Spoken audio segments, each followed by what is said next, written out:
반갑습니다. 너무 분위기가 좋네요.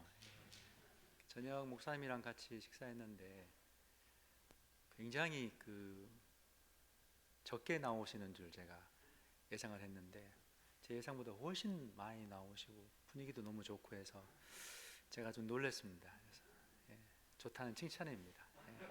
정말 좋고 옛날 교회당 모습이네요. 제가 대학부 때 이렇게 섬겼던 교회 모습도 생각도 나고 너무 좋았습니다. 특히 오늘 주님 부활하신 날 정말로 주님의 부활을 다시 한번 생각해보고 신앙을 여러분과 함께 돌아볼 수 있는 시간이 되어서 그런 기회를 주셔서 감사하게 생각합니다. 제가 보통 이제 처음 설교를 부탁받으면 강의가 됐던 설교가 됐던 예수님 십자가를 하는데요. 오늘은 또 부활절이 돼서 제가 부활을 해야 되겠다는 생각으로 좀 부활에 십자가보다는 부활을 좀 초점 맞춰서 말씀을 증거하려고 합니다. 제목을 혹시 보셨습니까? 부활하신 동산지기. 아마 제가 모르긴 몰라도 이런 제목으로 좀처럼 들어보지 못하셨을 거예요. 저는 오늘 이 본문을 통해서 예수님의 부활을 동산지기라는 아담의 모습 속에서 좀 연관해서 그 의미를 좀 증거하려고 합니다. 요한복음은요, 예수님을 아담의 모습으로 보여주려고 해요. 그러니까 예수님의 모습이 하나님의 아들, 왕 되신 예수님, 종으로 섬기러 오신 예수님, 다양한 모습이 있지만 요한복음은 특별히 아담의 모습과 비교해서 예수님을 설명해 주려고 합니다. 요한복음에 보면 첫 기적이 나타나죠. 첫 기적이 무슨 기적이죠? 가나 혼인잔치의 기적. 여러분, 아담 이야기는 창세기에 나오죠. 창세기에 아담은 최초의 인간인데 하나님이 최초의 인간을 만드신 목적이 뭘까요? 하나님께서 하나님의 형상으로 세상을 다스리게 하는 것 맞죠? 조금 더 다른 측면에서 본다면 아담과 그 다음에 하와를 만들어서 무엇하게 만들려는 것이었을까요? 결혼하게 만들려는 것이었어요. 그렇죠? 어쩌면 6일 동안에 죄송합니다. 자꾸 걸리네요. 안경을 좀 6일 동안의 창조의 목적은 아담과 하와를 마지막에 여섯째 날 만드시고 결혼식을 해서 이 결혼을 통해서 하나님의 계획을 수행해 나가는 하나님의 모습을 이 세상에 드러내는 그런 모습을 계획하셨던 것으로 보여요. 그런데 그 결혼식이 사단의 관계로 유혹과 시험으로 엉망이 되고 깨져버렸죠. 창세기의 그 주제는 어떻게 하면 하나님이 원래 의도하셨던 결혼식을 아담과 하와를 회복할 것인가, 그것이 구원 이야기의 하나의 큰 주제가 됩니다. 요한복음에는 예수님이 결혼식장에 등장하셔서 포도주가 떨어져 가고 있는 이 결혼식장의 기쁨과 축복을, 안식과 쉼을 회복시켜주는 이야기로 시작합니다. 더불어서 이 요한복음에는 계속해서 에덴 동산의 이미지를 떠올리게 하는 내용들이 굉장히 많이 나타나요. 예를 들어서 사마리아 수가성 우물가의 여인과의 대화, 이건 역시 여인이 등장하는데 오늘 맨 마지막 부활하신 다음에도 막달라 마리아라는 여인이 등장하죠. 여인과 예수님과의 대화는 요한복음에서는 남편이었던 아담과 아내와의 모습을 연상시키는 모습으로 등장하게 됩니다. 한편 이제 조금 좀 복잡해질 수 있지만 오래간만에 또 이렇게 부활주의를 맞고 제가 멀리서 광주에서도 왔거든요.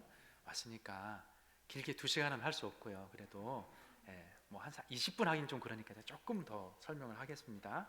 요한복음 12장 32절에 보면 예수님이 죽으실 때 안 찾아보셔도 됩니다. 들으시면 돼요. 예수님께서 이런 말씀을 하셔요. 내가 땅에서 들린다는 것은 예수님의 십자가로 나무에 들려서 죽으시는 것을 이제 말씀하신 거죠.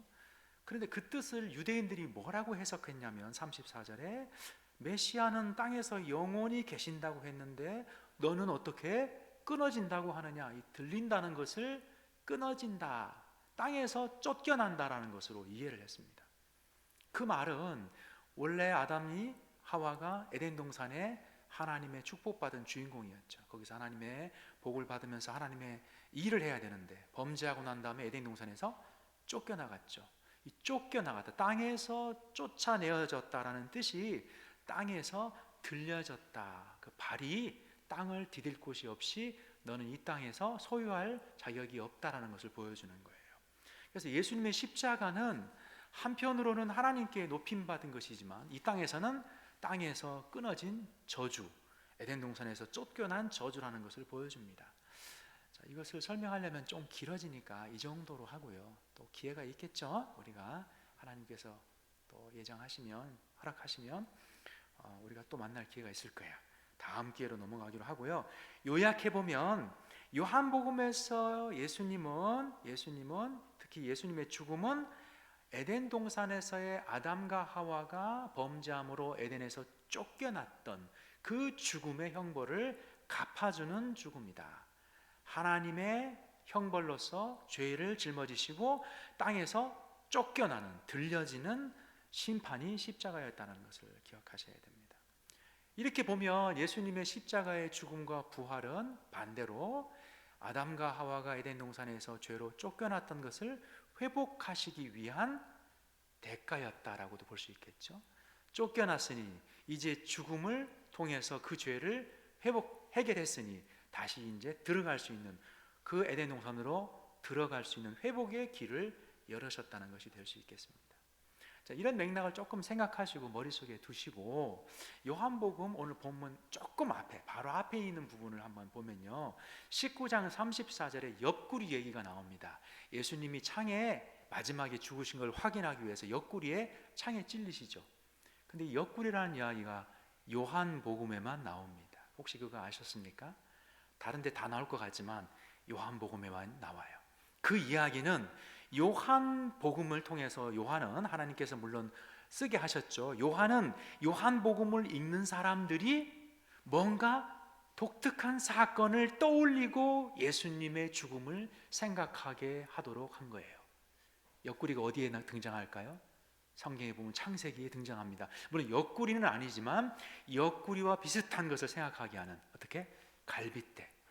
아담이 갈빗대, 잠들고 갈빗대가 하나 희생되는 거죠. 아담의 갈빗대가 몸 밖으로 나옴으로 그것으로 말미암아 하와가 생명을 얻는 것이 에덴 동산에 있었던 아담과 하와의 잠, 물론 이 죽음은 아닙니다. 왜냐하면 죄가 없었기 때문에. 그러나 성경적으로 돌아보면 그 아담의 잠은 죽음을 보여주는 그림이었다, 이렇게 학자들이 해석을 합니다. 누구의 죽음일까요? 예수님의 죽음을 보여주는 그림이다. 그래서 창세기의 아담은 예수님의 예고편, 예표다, 이렇게 얘기합니다. 즉 아담의 모습 속에서 예수님을, 그리고 아담의 그 갈빗대로 말미암아 몸과 피를 받아서 하와가 생명을 얻듯이 예수님의 신부인 교회가 생명을 얻는 것을 창세기는 보여주고 있다, 이렇게 학자들이 해석을 하고요. 그 그림을 떠올리면서 요한복음 19장, 20장을 보도록 요한은 하나님의 영에 의해서 요한복음을 기록했다는 거예요. 그러니까 옆구리라는 의미를 통해, 옆구리라는 단어를 통해서 여러분은 아담의 죽음을 떠올리면서 예수님의 창에 찔리시고 죽으시는 것을 아담의 모습 속에서 연관시켜서 이해를 하셔야 됩니다. 여기서 하나 또 중요한 것이 있는데요, 19장의 옆구리에 찔리시고 예수님이 이제 무덤에, 그 아리마다 요셉의 무덤에 그 몸이 뉘어지잖아요. 근데 그 아리마다 요셉의 무덤을, 장소를 어디라고 얘기하고 있죠? 동산이라 이렇게 얘기하고 있습니다. 동산이라는 단어도 요한복음에만 나옵니다. 동산하면 어디가 떠오르죠? 최초의 동산, 에덴 동산이 떠올라야 돼요. 떠오르라고 중요한 단어를 곳곳에 집어넣어 둔 겁니다. 마치 아담이 에덴 동산에서 잠들고 갈빗대가 상함으로 생명을 나누었던 것처럼 예수님은 옆구리에 창 찔리신 다음에 동산에 뉘어지셨다는 거죠. 두 모습이 너무나 비슷하게 놓여 있습니다. 연결되죠. 그런데 아담이 죽고 난 다음에, 잠들고 난 다음에 일어나서 하나님께서는 하와를 이끌어 아담에게로 데리고 옵니다. 그러면 아담이 제일 먼저 본 사람은 누구예요? 하와. 하와가 태어나서 제일 먼저 본 사람은 아담, 남편과 여인이죠. 남자와 여자입니다. 성경에서 창세기에서는 남자는 곧 남편이고 여자는 곧 아내와 동의어입니다. 그런데 오늘 읽은 요한복음 20장에도 보면요, 예수님을 처음 만난 이가 누구죠? 놀랍게도 막달라 마리아 여인입니다. 물론 막달라 마리아가 하와라는 이야기는 아니에요. 그러나 이 요한복음의 큰 그림 속에서, 구도 속에서 요한복음을 읽는 사람은 이 막달라 마리아가 예수님을 만나는 장면 속에서 구약의 하와가 아담을 만나는 장면과 연상시켜서 그 죽음과 부활의 의미를 깨닫도록 성경은 우리를 초대하고 있다는 것을 기억하셔야 됩니다. 사실 요한복음에서 여자라고 얘기하고 있는데, 여자라는 단어는요, 한번 생각해 보십시오. 창세기에서 맨 처음에 여자는 누구죠? 하와죠. 하와의 직업이 뭐예요? 주부. 주부예요. 아내죠. 돕는 배필이 직업입니다. 그래서 창세기에서는 2장에서 여자와 동의어가 아내예요. 아담에게는 여자 하면 곧 아내인 거예요. 사실 요한복음에 나오는 이 여자라는 단어도요, 아내라는 말로 번역할 수 있는 말입니다. 그런데 굳이 아내로 번역하지 않아도 돼요.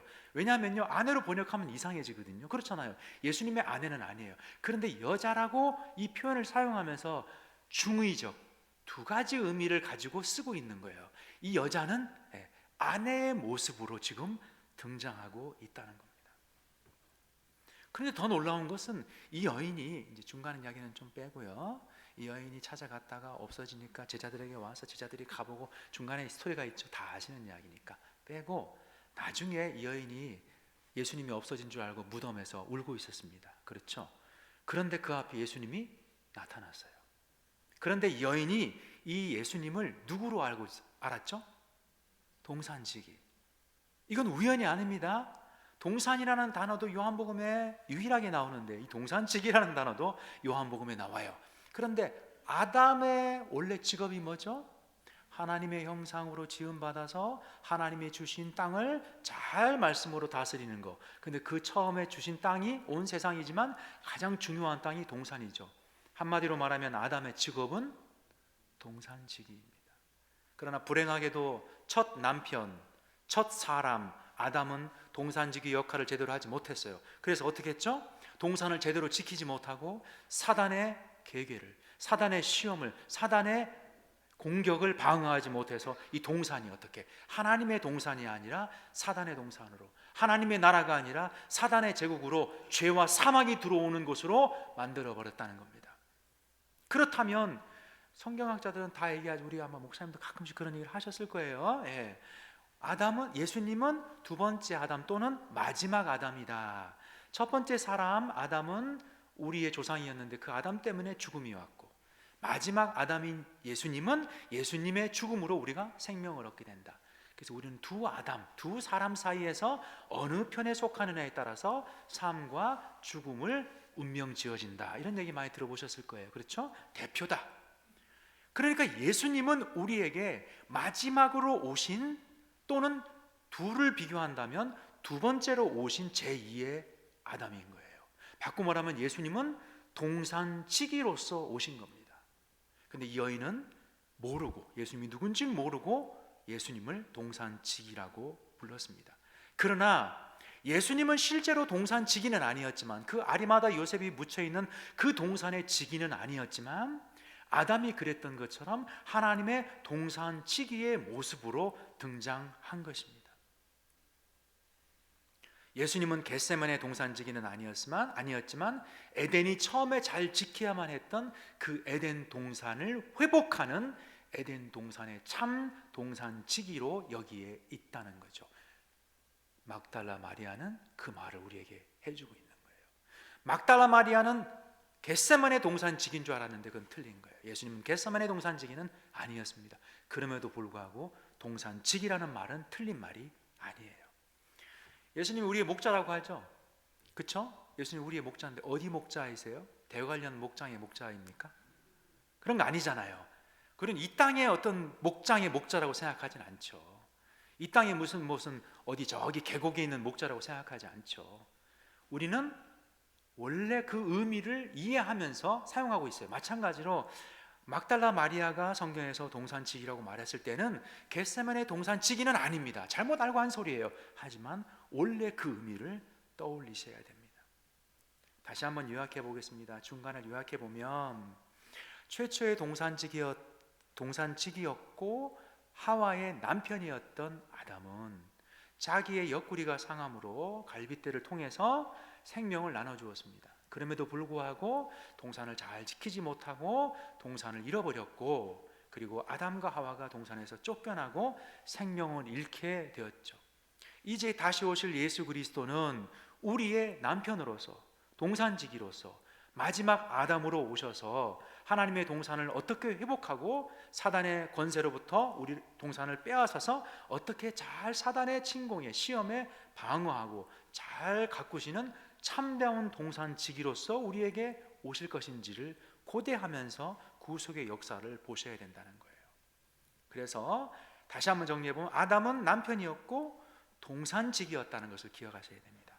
또 하나 조금 복잡해지지만 충분히 다 이해하실 수 있을 거라고 저는 봐요. 제가 여러 나이 또 여러 과정을 거친 신학교, 학부 또는 대학원 여러 가지 학생들을 또 목사님들하고 또는 평신도들하고 공부를 해보지만 성경을 잘 알고 집중하시는 분들은 이해하는데 아무 문제가 없어요. 다 따라오실 수 있습니다. 자, 조금 한 가지만 더 보겠습니다. 에덴 동산에 보면 아담에게 주셨던 명령이 뭐였냐면 창세기 2장 15절에 보면 하나님께서 이것을 뭐예요? 잘 다스려라, 잘 지키고 다스려라. 이 말씀은, 이 명령은 학자들이 뒤에 구속 역사가 진행되면서 보면 이것은 구약의 제사장들에게 주었던 제사장들의 직분과 관계되는 용어라고 알게 되었어요. 그리고 학자들 얘기해서 죄송한데 목사님들이라고 하겠습니다. 목사님들이 성경을 깊이 연구해 보니까 에덴 동산은 그래서 최초의 성전이었다, 성막이었다. 그러니까 에덴은 하나님의 성전이었고 에덴 동산에서의 아담은 제사장이자 동산지기, 성전지기였다라는 것을 깨닫게 됩니다. 즉 바꿔 말하면 아담은 하나님의 성전이고 동산인 거기에서 제사장으로서 하나님의 동산을 잘 다스리고 잘 지켜야 됐는데 제사장의 역할도 잘하지 못하고 남편의 역할도 잘하지 못하고 동산지기 역할도 잘하지 못했어요. 그래서 아내의 생명도 지켜주지 못했고 동산도 지키지 못했고 제사장으로서 에덴을 잘 다스리고 지키지도 못했습니다. 이제 예수님은 남편으로 동산지기로 제사장으로 오셔서 어떻게 이 에덴 동산을 회복하실 것인가, 그것을 우리가 고대해야 되는데 십자가 사건이 이 모두를 회복하는 사건입니다. 자, 대제사장이었던 아담이 에덴 동산을 잘 지키지 못해서 쫓겨났는데 죽음이 들어왔는데 이제 대제사장이신 예수님이 어떻게 사역을 통해서 십자가를 통해서 에덴을 회복하고 그 안으로 우리를 다시 초청해 줄 수 있는가, 그것을 보셔야 돼요. 여러분, 예수님의 죽으심은 대속죄일의 죽으심이라는 거 다 아시죠? 대속죄일 1년에 딱 한 번 대제사장이 어린 양의 피를 가지고 어디 성소를 지나 지성소까지 들어가서 제사를 드리고 속죄 제사를 완성함으로 1년 동안에 지은 모든 백성의 죄를 딱 한 번 1년 전체를 용서받는 지성소까지 들어갈 수 있는 유일한 날입니다. 그런데 예수님은 바로 이날 십자가의 죽으심으로 대속죄일을 성취하신 것이죠. 그런데 구약의 대속죄일은 대제사장이 어떻게? 양의 피를 가지고 들어갑니다. 그래서 지성소 안에 있는 언약궤, 법궤 위에와 앞에, 동쪽입니다. 마치 여러분이 지금 제 앞에 있듯이 여러분 이쪽이 동쪽이고요, 앞쪽이고 언약궤 위쪽 하나님 쪽에다 7번 뿌리고 앞쪽 여러분 쪽에다가 7번 뿌려서 하나님과 여러분 앞에 이 피를 다 뿌려서 깨끗게 했다, 덮었다라는 뜻이에요. 그러므로 이 속죄 제사를 다 드림으로 1년의 모든 죄, 1년마다 다시 드린다는 것은 이제 이 제사가 영원한 제사가 아니라는 걸 보여주죠. 하지만 그럼에도 불구하고 이스라엘 백성은 1년 동안의 죄를 그날 용서함을 받게 됩니다. 그런데 만약에 대속죄일이 아닌 날 그곳에 들어가면 어떻게 될까요? 들어갈 수 없습니다. 죽게 되는 거죠. 또 들어가되 온전한 재물을 가지고 있지 않고 들어가면 어떻게 될까요? 들어갈 수 없습니다. 제가 조금 전에 이야기했는데요, 좀 복잡하지만 결론만 기억하시면 돼요. 에덴 동산은 성전이었다, 아담은 제사장이었다. 다 이해하지 못하도 결과만 기억하시면 돼요. 그런데 대제사장이 제물을 가지고 성전의 가장 깊은 지성소에 들어간다. 이것은 어떤 그림과 비슷하죠? 아담이 어떻게 성소 안으로, 지성소 안으로, 에덴 동산 안으로 다시 들어갈 수 있는지를 보여줍니다. 즉 대제사장이 제물을 가지고 지성소에 들어가므로 어떻게 에덴 동산에서 쫓겨난 인류가 죄 문제를 해결하고 하나님의 거룩한 장소이자 성소였던 에덴 동산으로 들어갈지를 보여주죠. 즉 대제사장이 제물을 가지고 들어가야만 합니다. 그런데 여러분 잘 아시다시피 예수님은 대제사장으로 오셨죠. 그리고 예수님은 어떤 제물을 가지고 들어가셨죠? 어떤 제물을? 자기의 몸을 가지고, 자기의 피를 가지고 제사를 드렸죠.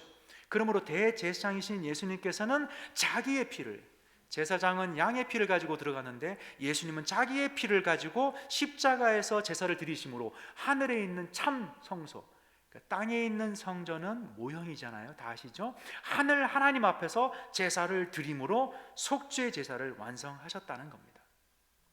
여기서 한번 기억하실 것이 있는데요, 지성소에 들어가면 그 언약궤 위에 조각으로 되어 있는 모양이 있습니다. 언약궤 위에 어떤 모양이 있죠? 두 그룹 천사의 모양이 있습니다. 그 천사는 진짜가 아닙니다. 모형이에요. 가짜죠. 하나님의 임재하시는 것을 보여주는 모형입니다. 그래서 성전의 모든 것들은 예수님의 사역과 예수님이 하시는 그 무엇인가를 보여주는, 진짜를 보여주는 모형, 예고편인 거예요.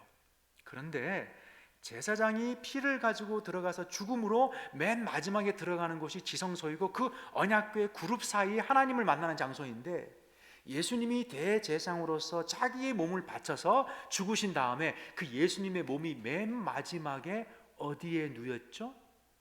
아리마다 요셉의 무덤에. 그런데 그 무덤에 다음날 들어가 보니 예수님은 안 계시고 누가 있었죠? 머리와 하나는 발 쪽에 두 천사가 있었습니다. 여러분 그것이 무엇을 보여주죠? 실제 천사가 예수님 누우셨던 머리와 발에 있었어요. 그러면 거기가 영적으로 말하면 예수님의 죽음이 끝에 맨 마지막에 누워졌던 그 장소가 영적으로 말하면 어디라는 거예요? 지성소의 언약궤라는 거예요. 왜냐하면 언약궤의 모습은 모형이거든요. 진짜가 아니에요. 예수님의 피를 보여주는 양의 피도 진짜가 아니에요. 제사장도 진짜가 아니에요. 제사장이 양의 피를 가지고 그 양의 죽음을 가지고 맨 마지막에 하나님 앞에 뿌렸던 그 모형의 그룹이 있던 그 언약궤는 예수님의 사역을 보여주는 모형인데, 예고편인데, 예수님은 대제사장으로 자기의 피를 가지고 들어가서 자기의 죽음을 가지고 최종적으로 아리마대 요셉의 그 무덤에 들어가심으로 하나님께 자기의 죽음을 바쳤죠.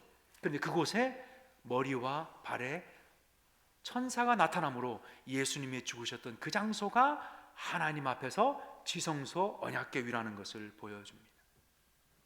즉 예수님의 죽으신 이 사건이 십자가에서 피를 쏟고 옆구리가 상하시고 무덤에 들어가서 동산에 들어가신 예수님의 그 죽음이 대제사장으로서 지성소에 들어가서 제사를 드리는 그 제사의 성취로서 대제사장의 죽음이고, 마지막 아담으로서 동산지기로서 그 동산을 회복하는 죽음이었다는 것을 요한복음은 동시에 말하고 있다는 겁니다. 여기서 하나 기억해야 될 것이 있는데요, 대제사장이 피를 가지고 들어갈 때 화려한 대제사장의 옷을 입고 들어가는 게 아닙니다. 어떤 옷을 입고 들어가죠? 세마포 옷을 입고 들어가죠. 대속죄일에는.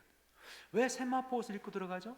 세마포 옷은 상복이에요. 죽음을 상징하는 옷이에요. 대제사장의 화려한 옷이 아닙니다. 그것은 대제사장이 살아서 들어가지만 사실은 죽은 사람의 상복, 그러니까 죽은 사람으로 들어가는 거예요. 이것은 무엇을 보여주느냐? 대제사장이 인간이기 때문에 죽어서 들어갈 수는 없지만 대제사장이 거기서 죽어서 대제사장이 죽음의 피를 바쳐야만이 이 제사가 연합된다는 것을 보여줍니다.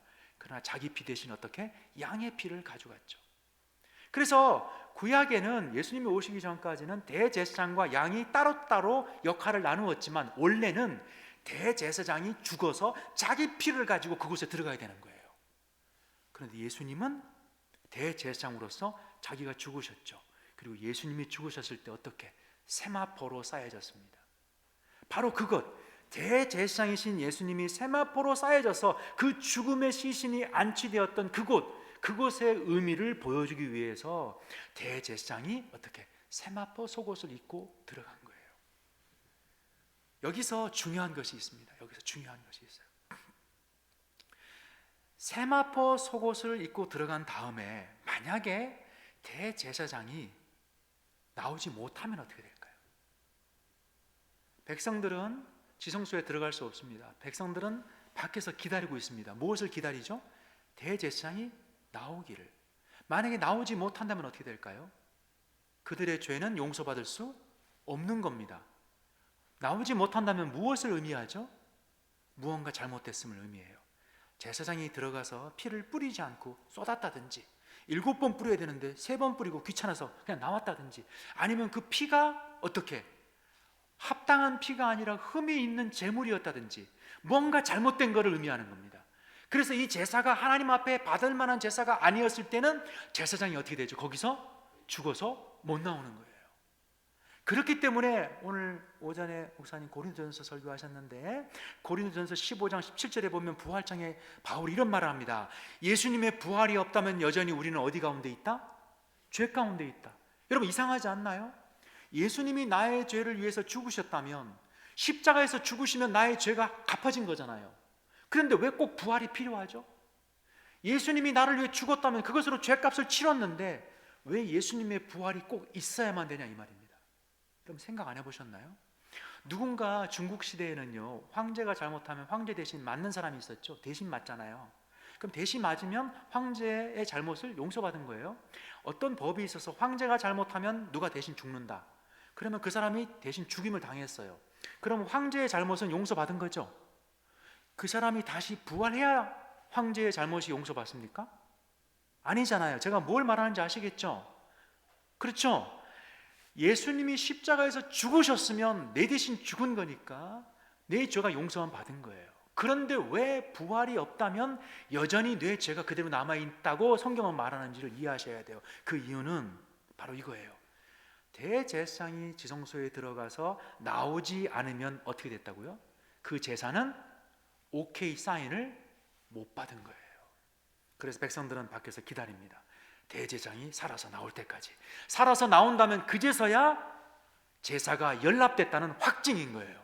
그러니까 예수님의 누우신 그곳이, 천사가 있었던 그곳이 지성소라면 예수님이 거기서부터 부활해서 나오지 않으면 그 제사는 뭐예요? 제대로 승인된 제사가 아닌 거예요. 그래서 그 무덤은 빈 무덤이어야 됩니다. 반드시. 그리고 대제사장이 나와서 백성들 앞에서 어떻게 하죠? 손을 들고 복을 선언하면서 너희의 죄가 사함받았다라는 복을 선언합니다. 그게 우리가 교회에서 하는 축도의 기본적인 모델이에요. 그런데 여기서 하나 더 볼 것이 있습니다.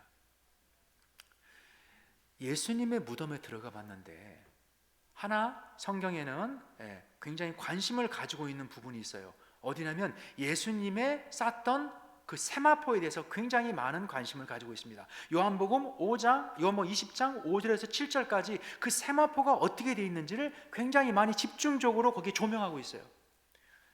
이 빨간 조명, 노란 조명이 저한테 이렇게 비춰져서 제가 이제 뭐죠? 스포트라이트를 받고 있는데, 이 요한복음의 기자는 예수님의 세마포를 이렇게 쫙 보라는 거예요. 그리고 거기 따라서 보셔야 돼요. 그 세마포가 어떻게 돼 있었죠? 예수님이 죽으신 그곳에 세마포만 남겨 있었고, 또 머리에 쌌던 것도 있는데, 그것이 어떻게 해요? 널브러져 있는 것이 아니라 어떻게? 개어져 있었어요. 왜 성경은 그것을 그렇게 강조하고 있을까요? 그 옷이 뭐가 중요해서? 대단한 건가요? 성물인가요? 그렇지 않아요.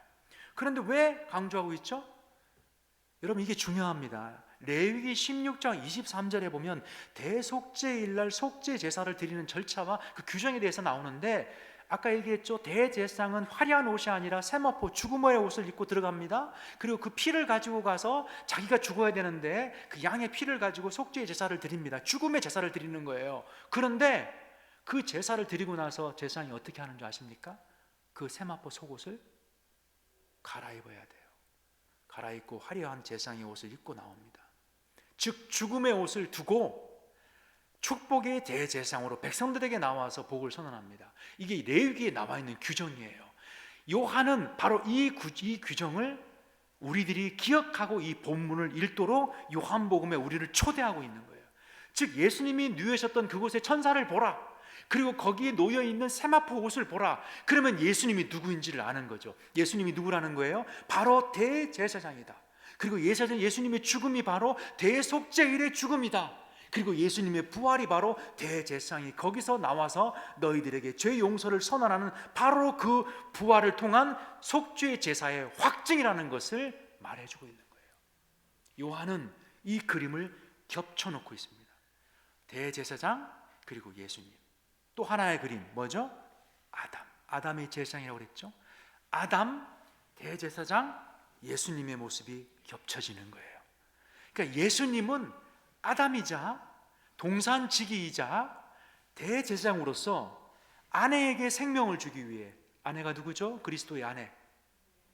아담이 하와에게 생명을 주었던 것처럼 그리스도의 아내인 우리 교회에 생명을 주기 위해 옆구리가 상하시고 자기의 대제사장으로서 자기의 피를 가지고 자기의 몸으로 제사를 드리시고 동산에 누이시고, 그렇죠? 동산에서 나오심으로, 지성소에서 나오심으로 우리를 쫓겨났던 동산으로 다시 데리고 들어갈 수 있는 동산치기 남편 아담 대제사장이라는 것을 이 본문이 보여줍니다. 그것을 보셔야 돼요. 오늘 이 부활절의 의미는 바로 그런 거예요. 드라마틱한 거예요. 소름 끼치도록 놀랍고 정교하고 치밀하고 정말로 감동적인 거예요. 여러분, 남편 보면 반갑지 않나요? 우리 애가 좀 아파서 수술을 한다고 외국에 있는데요, 3주 동안 있다 왔어요. 저를 보고 얼마나 반가워하는지. 저도 보고 오호라 내 살 중에 살이고 뼈 중에 뼈다. 저도 나이가 이제 50대 중반이 넘었는데 결혼 20년 이상 생활하고 했는데 여전히 아름답고 이쁘지만, 여러분 그런 감동이 있나요? 있어야 돼요. 마치 신혼 때 남편을 보듯이, 남편이 뒤에서 들어오는 신부를 보듯이, 남편과 하와가 아담과 하와가 그 자기의 뼈를 주어서 생명을 살린 것처럼, 그리고 하와가 하나님께서 이끌어 들이셨거든요. 하와를 이끌어서 바로 너의 생명을 나눠준 남편이라는 걸 보고 하나가 되고 기쁨이 되고 정말로 한 몸이 되는 것처럼, 그리스도의 오늘 이 죽으심을 통해서 나를 위해 남편으로서 동산지기로서 생명을 주셨다. 그리고 대제사장으로서 나를 위해 죽어주셨다. 이 제사를 이루심으로 내가 바로 그 결혼식장, 에덴 동산으로 쫓겨났던 결혼식장으로 다시 들어가게 됐다는 것을 기억하셔야 돼요. 우리 우리 자매님들의 로망 중에 하나는 결혼식이잖아요. 혹시 결혼식 못하고 사시는 입장이 되면 연세가 들어도 꼭 결혼식 한번 해보고 싶잖아요. 그 드레스 입는 거. 이 결혼식은 로망이거든요. 그런데 이 결혼식이 아담과 하와의 결혼식이 사단의 시험으로 말미암아 박살이 났단 말이에요. 이 신혼이 깨져버린 거예요. 그 신혼을 예수 그리스도께서 다시 회복시키셔서 우리를 에덴 동산으로 불러들인 거죠. 그게 이 요한복음의 첫 사역에서 드러나죠. 혼인잔치의 회복. 혼인잔치의 회복, 그것이 요한복음 20장의 이 십자가의 죽음으로 드디어 성취됩니다. 이제 마지막에 17절에 보면 이 막달라 마리아가 예수님을 봅니다. 그리고는 예수님을 붙들려고 하죠. 옛날 성경에는 만지지 말라고 했는데 잘 다시 고쳐놨어요. 개역 한글에서는 붙들지 말라고 되어 있어요. 이것은 어쩐 이유인지는 모르지만 예수님을 붙들려고 한 거예요. 그런데 예수님이 거절하시죠. 어떻게? 내가 아버지께로 올라가야 된다. 이 올라가야 된다는 말이 단어는 들리지만 요한복음 12장 32절에 자기가 들려야 된다. 아까 얘기했죠. 십자가에 들려야 된다. 이거 같은 맥락이에요. 원래 들린다는 것은 땅에서 저주받는 것인데 반대로 이 땅에서 들림받아 쫓겨난 이 저주의 죽음이 하나님께는 존귀한 죽음이다. 하나님께로 올라가는 죽음이라는 것을 요한복음은 보여줍니다. 바로 이것을 다시 한번 얘기하고 있는 거예요. 내가 땅에서 저주를 받아 쫓겨나서 내가 땅에서 내쳐져서 죽었지만 이 십자가의 죽음을 완성하기 위해서는 아버지께로 올라가서 저 하늘 성소에 들어감으로 아버지께 나의 죽음을 확증하고 아버지로부터 나의 죽음을 다시 한번 선언받아서 그 아버지 우편에서 다시 한번 세상의 왕으로 등극하고 통치하고 너희들을 복주어야 된다. 올라가시는 것이 이 죽음의 이 부활의 최종적인 마지막 이제 등극이 되는 거죠. 제사장이 나와서 지성소와 성소를 통과해 나와서 손을 들고 백성들을 향해서 축복함으로 드디어 제사가 완전히 다 성취되고 하늘에 계신 아버지로부터 용서의 사면장을 받았다. 이제는 저주가 아니라 축복을 선언할 수 있게 되었다라고 축복하는 것처럼 예수님이 올라가실 때 어떻게 하죠? 손을 들고 올라가십니다. 대제사장의 복을 얘기하는 거예요. 제가 이따가 축도할 때도 똑같습니다. 예수님이 손을 들고 무덤에서 나오셔서 축복하시면서 올라가신 대제사장의 복을 지금도 하늘에서 하고 계시는데 제가 그것을 여러분에게 대신 전달해 주는 거예요. 목사가 예수님은 아니지만 하늘에서 하시는 대제사장의 복을 지금 여기 이 순간 우리가 누리고 있는 거예요. 그 예수님의 승천을 지금 얘기하고 있는 거예요. 나를 붙잡지 마라. 내가 대제사장이 되어서 하늘로 올라갈 터인데 거기에서 하늘 성소에서 너희를 다스리며 마음껏 복줄 것이다 라고 얘기하시는 겁니다. 이제 말씀을 맺겠습니다. 요한복음 20장에 나타난 예수님의 죽으심과 부활은 예수님의 죽으심과 부활은 남편이신 예수님이 동산지기이신 예수님이 대제사장이신 예수님이 어떻게 우리에게 생명을 나누어 주시고 어떻게 동산을 다시 회복시키고 잘 지키실지 그리고 제사장이 어떻게 자기의 생명으로 이 모든 일을 다시 회복하시고 가능케 하셨는지를 보여줍니다. 이 사건은 2000년 전에 있었습니다. 이 중에 누구도 그 사건을 본 자가 없어요.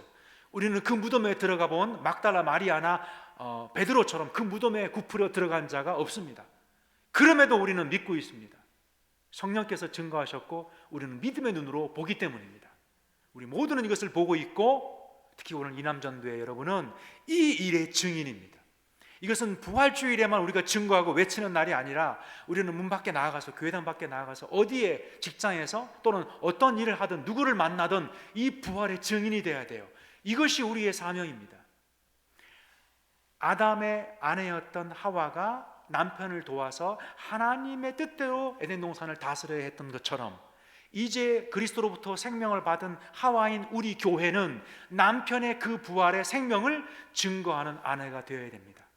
비록 남전도회가 남자이지만 그리스도의 신부로서 이 사명을 잘 감당하시는 남전도 이남전도회 되시길 바라고 우리 영안교회 교우들도 모두 다 부활의 증인으로서 그리스도의 신부로서 내게 주신 생명을 온천하에 증거하는 여러분 되시기를 바랍니다. 기도하겠습니다. 주님 감사합니다. 오늘 말씀을 통해서 마지막 아담으로 오신 예수님이 우리의 남편 되시고 몸을 살찢고 피 흘려 주심으로 우리에게 생명을 주시고 대제사장으로서 생축으로 자기의 몸을 생축으로 드림으로 제사로 드리심으로 우리를 살려주시니 감사합니다. 특히 부활을 통하여 예수 그리스도의 죽으심이 하늘에서 어떻게 연락되었는지를 보게 됩니다. 이제 부활하신 주께서 대제사장으로서 우리에게 복 주시고 계심을 저희들이 봅니다. 이 일에 우리가 증인이 되었습니다. 감사합니다. 부활의 은혜에 늘 감격하며 살게 하시고 신랑 되신 예수님의 뜻을 따라서 예수님의 생명 나누어 주신 것을 온천에 증거하는 저희들 다 되게 하여 주시옵소서. 우리 영안교회가 이 지역에 생명의 전달자가 되게 하시고 예수 그리스도의 부활을 증거하는 생명의 빛과 소금의 역할을 다하는 교회가 될 수 있게 인도하여 주시옵소서. 감사를 드리며 예수님의 이름으로 기도합니다.